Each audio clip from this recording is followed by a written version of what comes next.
ka ba naghihintay? Nahimukin pa, piliin ka ng tadhana. Alam mo na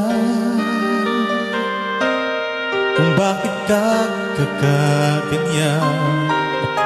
Lumulutang, nasasayang ang buhay mo, at ang ibinubulong ng iyong puso.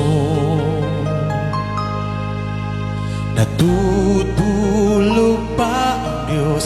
Natutulog ba?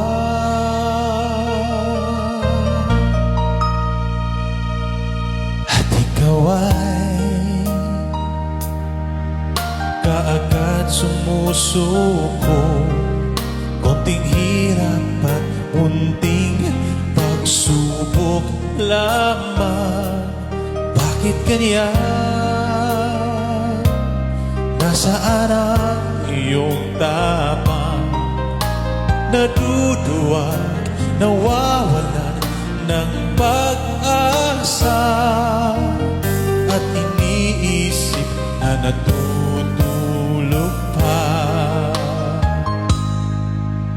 Natutulog pa ang Diyos? Natutulog ba?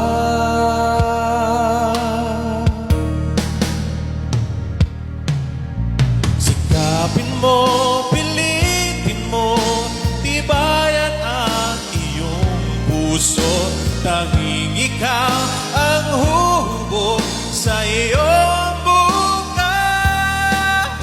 Huwag mo sanang akalain natutulog pa ang Diyos. Ang buhay mo ay mayroong halaga sa Kanya.